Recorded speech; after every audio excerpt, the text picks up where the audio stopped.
ओम शांति। ऊंचा कद, उन्नत ललाट, रूहानी स्नेह से झलकती हुई आँखें, होठों पर मधुर मुस्कान और फरिश्तों जैसी चाल। कुछ ऐसा ही व्यक्तित्व था ब्रह्मा बाबा का। दूर से ही देखने में ऐसा लगता था जैसे कोई फरिश्ता चला आ रहा है, और बस पास आते ही ऐसा लगता था जैसे चारों तरफ एक दिव्य प्रकाश फैल गया है। देखने वाले सब ठिठक कर खड़े ही हो जाते थे और बाबा की ऐसी फरिश्तों जैसी चाल पर मोहित होकर उन्हें देखते ही रहते थे। और जब ऐसे व्यक्तित्व को मैंने पहली बार देखा तो बस मैं भी जैसे देखता रह गया। यह मिलन हुआ था हमारा कानपुर में सन 1962 में। मैं लखनऊ विश्वविद्यालय में पढ़ता था और कानपुर में बाबा से मिलने के लिए गया था जब बाबा कानपुर आए हुए थे। हमें वहाँ पहुँचना था किसी समय पर, पूरा पार्टी को, लेकिन शायद लगभग 1-1.5 घंटे की देर हो गई थी। और जब हम लोग मिले तो हमें देखते ही बाबा ने कहा, आओ बच्चे, बाबा तो तुम्हारी बहुत समय से प्रतीक्षा कर रहा था। मैंने समझा, जैसा कि व्यवहारिक रूप से समझते हैं, कि बस लेट हो गई, और वही मैंने उत्तर दिया, हाँ बाबा, बस लेट हो गई, इसलिए आने में लगभग 1-1.5 घंटे की लेट हो गई। तो बाबा ने कहा, अच्छा बस लेट हो गई, लेकिन बाबा तो बहुत समय से प्रतीक्षा कर रहा था। और फिर बाबा ने बाद में उसका आध्यात्मिक रहस्य भी बताया कि बच्चे, कलप कलप बाबा आते हैं और कलप कलप बच्चे जब मिलते हैं कलप के बाद, तो बस ऐसा प्रतीत होता है जैसे बहुत समय बीत गया है। और तब मैं कुछ थोड़ा उसका आध्यात्मिक रहस्य समझा। उसके बाद बड़े प्यार से बाबा से मिले। बाबा ने नाम पूछा तो मैंने अपना लौकिक नाम बताया जो था श्री। तो बाबा ने कहा, क्या बच्चे? तो मैंने फिर रिपीट किया, श्री। तो बाबा ने मुस्कुराते हुए कहा कि बच्चे देखो, श्री तो अभी ब्रह्मा बाबा भी अपने नाम के आगे नहीं लगा सकता। अभी तो कोई भी श्री नहीं है, क्योंकि श्री तो उसे कहते हैं जिसकी आत्मा और शरीर दोनों पवित्र हों। इस समय तो किसी की भी आत्मा और शरीर दोनों पवित्र है नहीं।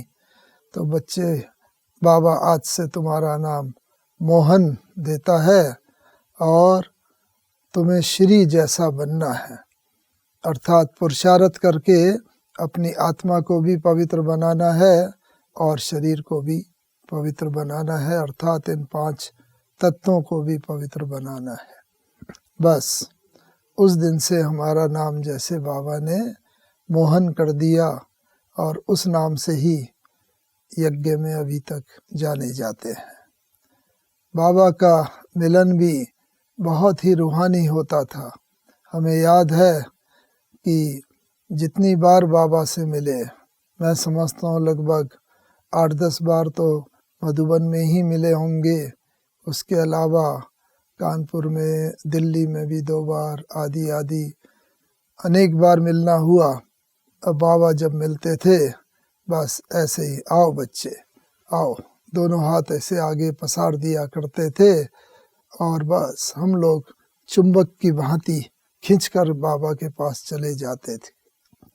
तो मेरा तो यही अनुभव रहा कि जैसे ही मैं बाबा के बाहों में आया, और बस मैं तो अशरीरी हो गया, विदेही हो गया, इस देह के भान से एकदम न्यारा हो गया। बहुत देर तक उस अतीन्द्रिय सुख का अनुभव करता रहा कि मैं शुद्ध पवित्र आत्मा हूँ और मैं आत्मा परम पिता परमात्मा से इस ब्रह्मातन के द्वारा मिल रही हूँ। ऐसा अद्भुत अनुभव होता था जब बाबा बाहें फैला देते थे, और मैं ही नहीं, ऐसा हर एक कोई अनुभव करता था।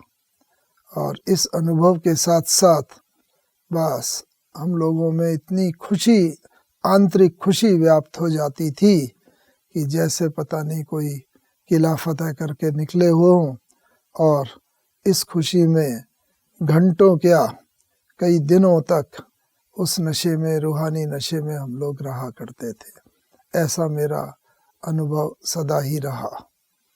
मैं अक्सर देखा करता था कि बाबा जो है बच्चों को बिल्कुल जब मिलते थे इतना प्यार से मिलते थे, और बाबा हमेशा यही कहते थे कि बच्चे किससे मिल रहे हो, पूछते थे। और फिर बाबा कहा करते थे कि इस तन को याद तुम्हें नहीं करना ब्रह्मा को, बल्कि शिव बाबा को याद करके मिलना है। और ये इससे मुझे एक तो पहली बार से ही ये थोड़ा पहले तो सुना ही था, लेकिन अनुभव उसके बाद हुआ कि जैसे ब्रह्मा बाबा के थ्रू कोई मिल रहा है, कोई बोल रहा है, और ऐसी अनुभूति होती थी जैसे मैं इस देह में हूँ ही नहीं और देह से न्यारी एक सत्ता हूँ। उसके बाद कई बार बाबा से मिलना हुआ। मुझे याद आता है कि बाबा के पास जब जाते थे, सम्मुख बैठ के मधुबन में हिस्ट्री हॉल में मुरली सुनते थे बाबा की, तो कभी कभी बाबा की आयु तो काफ़ी थी, 90 वर्ष से ऊपर, तो कभी कभी बाबा को जैसे खांसी आती थी, और बस ऐसा लगता था जैसे बाबा को देखने में हम लोगों को ऐसा लगता था कि कष्ट हो रहा है कुछ। लेकिन वास्तव में बाबा को कोई ऐसी अनुभूति नहीं। थोड़े समय जैसे खांसी आई, उसके बाद फिर बाबा जैसे अपनी स्थिति में आने का प्रयास इस तरीके से करता था, और बाबा के पास में ही ट्रांसलाइट का चित्र कृष्ण का और लक्ष्मी नारायण का ऐसे रखा रहता था। तो बाबा उसे देख करके कहता, देखो बच्चे, कल बाबा जाके ऐसा विष्णु कृष्ण बनेगा, नारायण बनेगा, वहाँ तो कोई भी तकलीफ नहीं होगी, किसी भी प्रकार के तत्वों के द्वारा कोई कष्ट नहीं होगा, सब तत्व भी सतो प्रधान होंगे। यहाँ तो देखो ये पुराना शरीर है, और इस पुराने शरीर में जैसे बहुत व्याधि होती है, कर्मों का सब हिसाब किताब जैसे चुकतू हो रहा है। और बच्चों को तो बस सदा ये रहना चाहिए कि कल हम जाके ऐसा विष्णु कृष्ण बनेंगे। खुशी, बाबा को यही खुशी रहती है। और देखो बाबा कैसे, हाँ, बच्चों को खुशी में खग्गियाँ मारनी चाहिए, और बाबा ऐसा करके जैसे खग्गियाँ मार के बताता था, ओ इतना खुशी बाबा को हो रही है, तुम बच्चों को भी सदा खुशी में रहना है। और बस ये कहते कहते जैसे परिस्थिति एकदम बदल जाती थी, खांसी रूपी परिस्थिति आती थी, लेकिन बाबा की स्वस्थिति इतनी महान हो जाती थी कि खांसी रूपी परिस्थिति जैसे नीचे हो जाती थी, और ऐसा प्रतीत होता था जैसे कि बस कोई व्याधि ही नहीं है, और फिर बाबा की मुरली एकदम चलती ही रहती थी। बहुत अच्छा लगता था देख के कि, और हमने तो इससे यही देखा कि परिस्थितियाँ तो जीवन में सबके सामने आएंगी, लेकिन वो ब्यूटी तभी है जब परिस्थितियों के ऊपर विजय प्राप्त की जाए। कहते भी हैं जीवन में हार जीत, मान अपमान, निंदा स्तुति, हानि लाभ, जय पराजय, सब प्रकार की परिस्थिति आएंगी, जीवन इसी का नाम है। लेकिन साथ में हमारा लक्ष्य ये भी रहे, मुझे इन परिस्थितियों को सक्सेसफुली पार करना है और विजयी बनना है। बस एक तो ये स्थिति रहती थी। साथ में हम लोग देखा करते थे कि जब कोई पार्टियाँ आती थीं, बाबा से मिला करते थे, समय दिया हुआ होता था, पार्टियों को अलग अलग, कि मानो 10 बजे बम्बई पार्टी मिलेगी, 10:30 बजे दिल्ली, 11 बजे अहमदाबाद, लाइक दैट अलग अलग समय दिया होता था। तो जब समय होने वाला होता था तो बाबा से पार्टी मिलने के लिए आती थी। और अक्सर करके बाबा माउंट आबू में स्थित 3 स्थान हैं, वहाँ पर मिला करते थे। या तो बाबा अपने कमरे में, अगर 2, 3, 4 लोग होते थे, अगर कुछ और ज़्यादा होते थे 7, 8 के करीब, तो मिला करते थे झोपड़ी में। और अगर इससे ज़्यादा बड़ी पार्टी होती थी, 10, 12 से ज़्यादा बड़ी पार्टी, तो बाबा हिस्ट्री हॉल में मिलते थे। इस प्रकार से जब टीचर इंचार्ज जो पार्टी लेकर आती थी, वो टीचर इंचार्ज पहले अकेली बाबा के पास जाती थी और बस बाबा को देखती थी। बाबा एकदम जैसे ध्यान में बैठे, आँख तो खुली हुई है लेकिन जैसे देह से न्यारी स्थिति में है। पहले तो वो खड़ी होकर देखती रहती थी, फिर उसके बाद बाबा को बोलती थी कि बाबा, तो जैसी बोलती थी तो बाबा को एकदम जैसे थोड़ा सा जर्ग जैसा कभी कभी लगता था, और ऐसा लगता था कि जैसे बाबा एकदम फिर देह में कॉन्शसनेस में आए हैं। और फिर बाबा कहते थे, हाँ बच्ची, तो वो बताती थी मैं फलाना पार्टी लेके आई हूँ। हाँ बच्ची आओ, पार्टी को लेके आओ।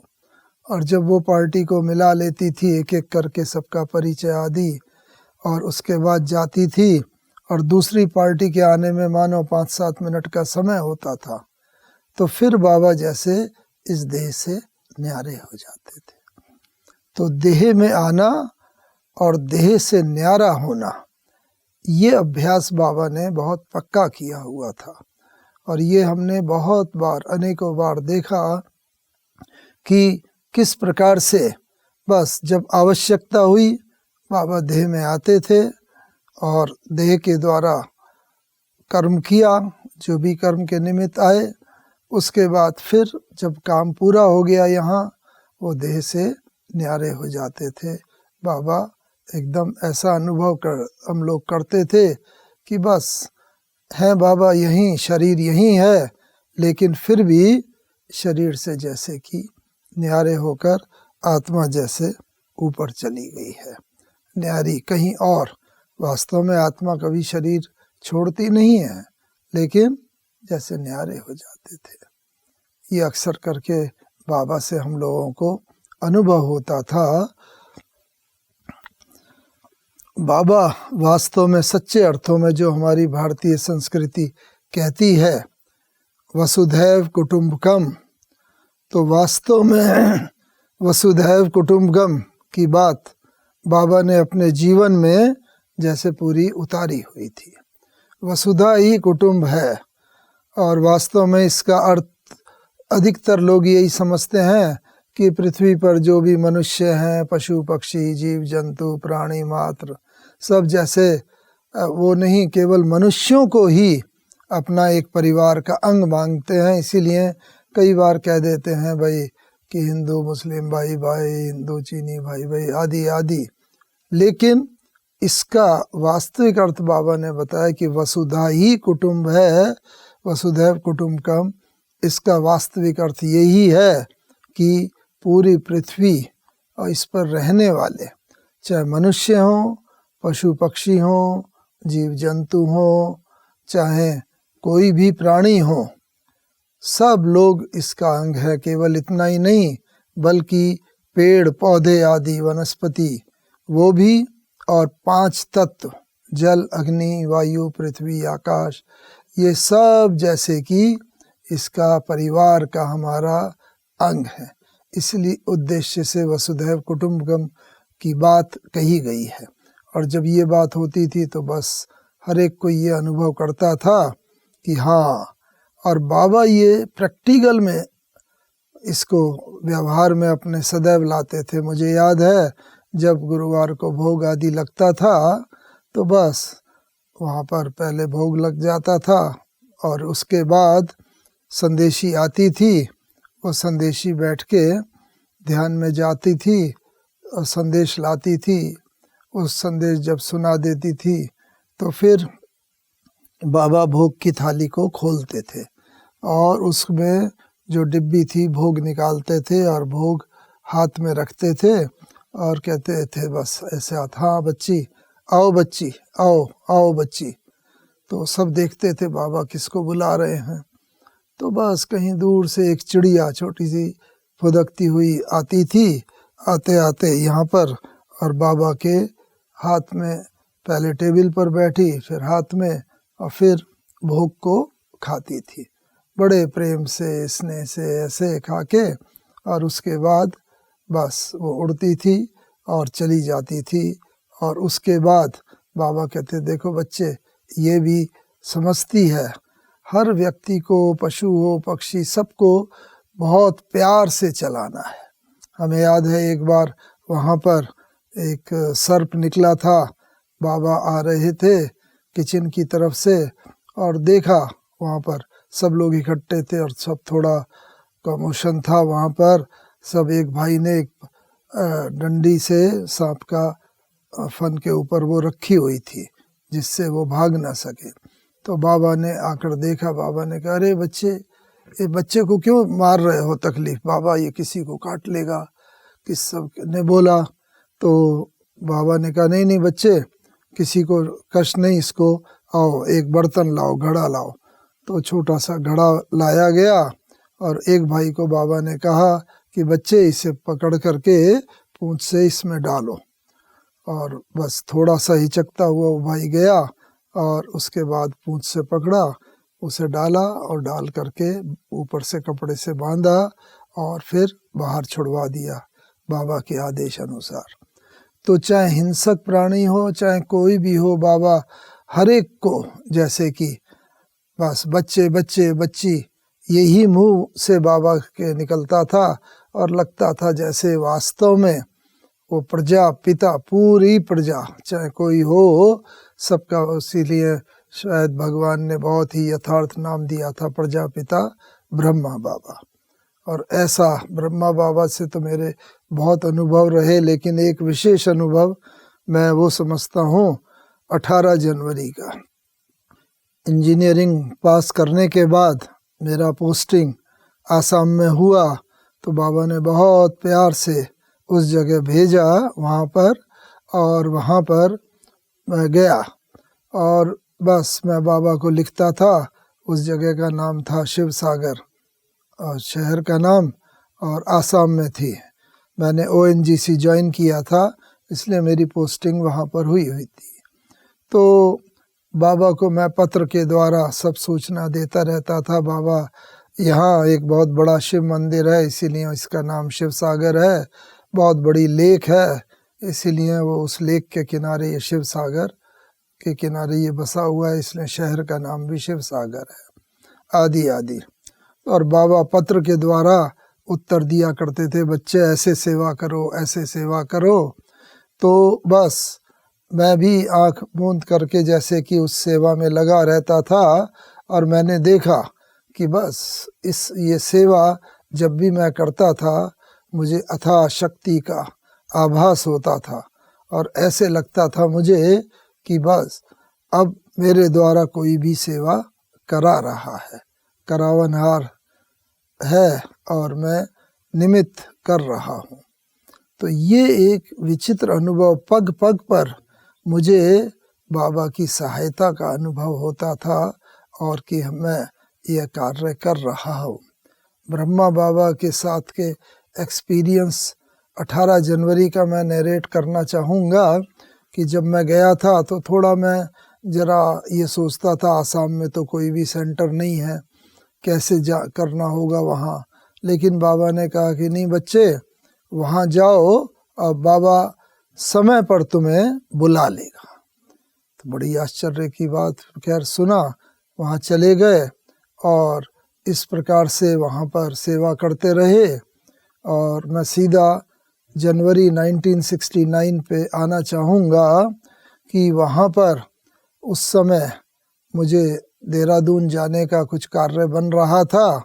तो मैंने बाबा को लिखा, तो बाबा ने कहा कि बच्चे यहाँ आओ और तुरंत आओ प्लेन से। तो उस समय 1969 जनवरी का मास, तो बस बाबा के आदेश के अनुसार मैं वहाँ से निकला। मैंने अपने लौकिक पिताजी को भी बुला लिया और बाई प्लेन जैसे कि हम लोग दिल्ली से फिर इधर आ गए यहाँ मधुबन में, और 17 जनवरी की सुबह यहाँ पहुँच गए।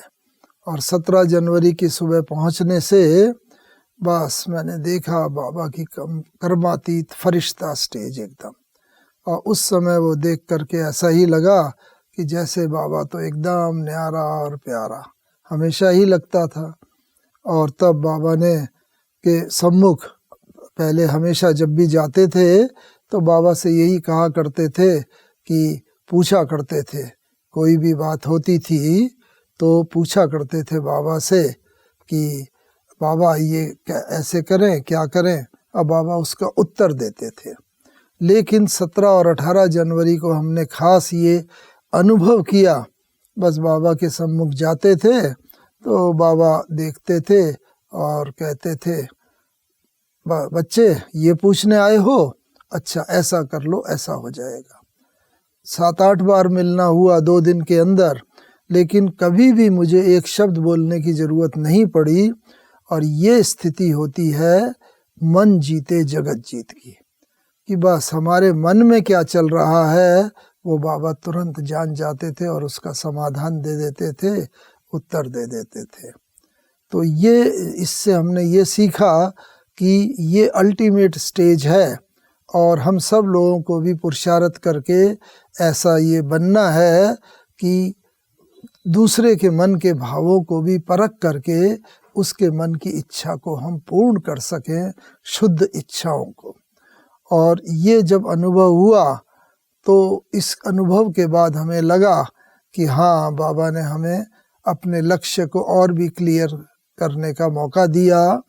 इसके बाद उस दिन 18 तारीख को बाबा ने कई पेंडिंग काम जो रहे हुए थे वो पूरे किए, और उसके बाद बाबा ने पेंडिंग काम जो काफ़ी समय के रहे हुए थे, और बाबा ने उस दिन बताया, शाम को रोज़ क्लास तो होती थी लगभग 8:45-9 बजे।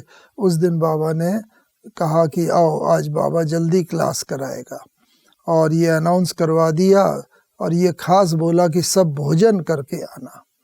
तो ये सब भोजन करके आए और 7 बजे के करीब आ गए, और फिर बाबा ने बहुत फ्लॉलेस, बहुत अच्छी मुरली चलाई, और वो मुरली चला के मैं भी सम्मुख मुरली सुन रहा था। तो बाबा ने मुरली चलाते चलाते देखा, और बस मेरे मन में संकल्प था बाबा कुछ बोले, और बाबा ने तुरंत ही उस समय बोला, मेरा नाम लेके कुछ महावाक्य उच्चार दिए जो आज तक भी हमारे हृदय पर छपे हुए हैं। और उसके बाद बाबा ने कहा कि बस दरवाजे तक गए कि बाबा बच्चों से छुट्टी लेता है, विदा लेता है।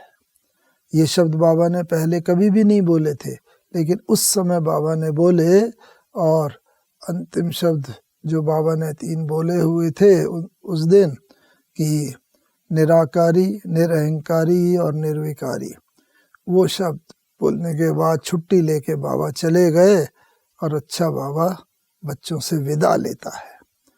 तो ये इन सब से, और उस दिन जितनी भी घटनाएं हुई थी, यहाँ समय के अभाव में मैं सारा तो नहीं बता सकता, लेकिन जितनी भी घटनाएं सब इस बात को प्रदर्शित करती हैं कि बाबा को जैसे पहले से ही आभास हो गया था कि हाँ, अब मैं ये शरीर छोड़ के जा रहा हूँ और जाने वाला हूँ। और उसके बाद जैसे बाबा वहाँ से विदा लेके गया, और दादी के, प्रकाशमणि दादी जी के हाथ में हाथ नैन मुलाकात करते बाबा ने छुट्टी ली, विदा ली।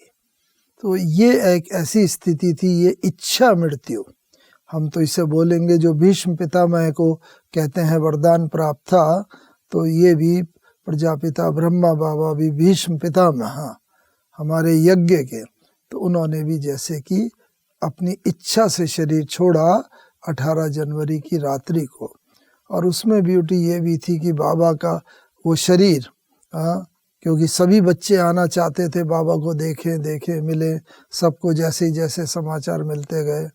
तो इसीलिए 18 जनवरी की रात, 19 का सारा दिन, 19 की रात, 20 का सारा दिन, 20 की रात और 21 को दोपहर के बाद बाबा का संस्कार किया गया। लेकिन तब तक भी बाबा का शरीर जैसे कि पूरा चमकता रहा, एकदम कोई काला नहीं पड़ा, कोई दुर्गंध नहीं आई, कोई केमिकल लोशन वगैरह नहीं लगाया गया था, कोई इंजेक्शन उस समय था नहीं तो वो नहीं लगाया गया था। लेकिन बाबा की वही मुस्कुराहट, वही गौरवर्ण और ऐसा शांतमय चेहरा वैसे ही बना रहा। और इस तरीके से बाबा ने सबसे विदा ली। तो ये है प्रकृति पर जीत। और प्रकृति पर जीत का प्रतीक ये इस बात का है कि 5 तत्वों से बना हुआ ये शरीर भी अंत तक इसने बाबा का साथ दिया। तो बाबा ने जो लक्ष्य हम सबको दिया है, मैंने ये जो लक्ष्य का सार जाना, एक तो ये कि हमें भी अपने मन के अंदर व्यर्थ संकल्पों से मुक्ति पानी है, विजय पानी है। और एक दूसरी तरफ प्रकृति से जो बना हुआ, 5 तत्वों से बना हुआ जो ये शरीर है, इन शरीर को भी, इन तत्वों को भी हमें पवित्र करना है योग के द्वारा।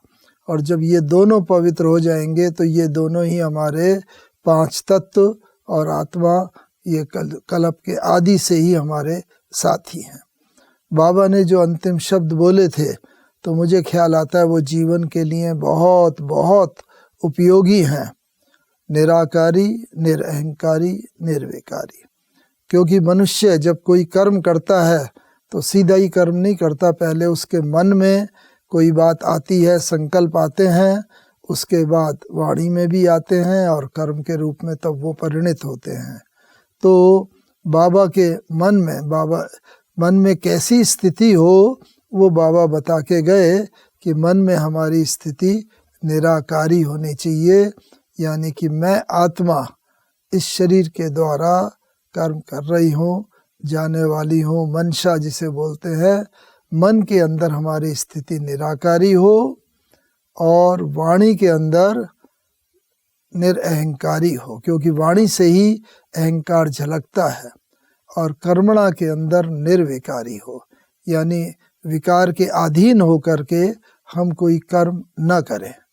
और ये सब हमारे व्यक्तिगत जीवन में तो लाभदायक है ही है, लेकिन हमारी ऑर्गेनाइजेशन लाइफ में, सोशल लाइफ में और स्पिरिचुअल लाइफ, जीवन के सभी पहलुओं के अंदर बहुत बहुत लाभकारी हैं। क्योंकि जितना जितना हम आगे बढ़ते जाएंगे, कर्मातीत अवस्था यानी कि अपनी अल्टीमेट स्टेज, संपूर्ण स्थिति की तरफ बढ़ते जाएंगे, तो हमें अपने ये मन, वचन, कर्म तीनों को ही पावन बनाना है, शुद्ध बनाना है। और पावन शुद्ध बना करके अल्टीमेटली हम सब लोगों को जब ये शरीर छोड़ेंगे तो हम लोगों को ये लक्ष्य बाबा ने दिया हुआ है कि ये लक्ष्य अगर सदा साथ में समान रूप से मन, बुद्धि, संस्कार पवित्र हो करके ही हम आत्माएं अपने आत्मा के घर वापस परम धाम जा सकेंगी। और जब तक हम यहाँ पर हैं, हम लोगों को कर्म करने हैं, तो इन बातों, तीनों शब्दों से ही प्रेरित होकर हमें अपने मन, वचन, कर्म को करना है। निराकारी, निरअहंकारी, निर्विकारी। जितना जितना हम निरअहंकारी होंगे उतना उतना निर्विकारी हमारे कर्मों में आएगी निर्विकारिता, और उतना ही उतना हम लोग अल्टीमेटली जो हमारे जीवन का लक्ष्य बाबा ने दिया है वो प्रैक्टिकल में हासिल करके हम पहले अपने स्वीट साइलेंस होम जाएंगे और उसके बाद फिर हम वहाँ पर नई दुनिया में आएंगे और अपना पार्ट प्ले करेंगे। इन्हीं शब्दों के साथ आप सब लोगों के लिए हमारी इस जनवरी मास, जो कि एक बहुत पवित्र मास के रूप में मनाया जाता है, मैं आप सब लोगों को इस समय की बहुत बधाई देता हूँ, शुभकामनाएं करता हूँ और आशा करता हूँ कि आप सब भी अपना जीवन पवित्र और योगी बनाएंगे। धन्यवाद। ओम शांति।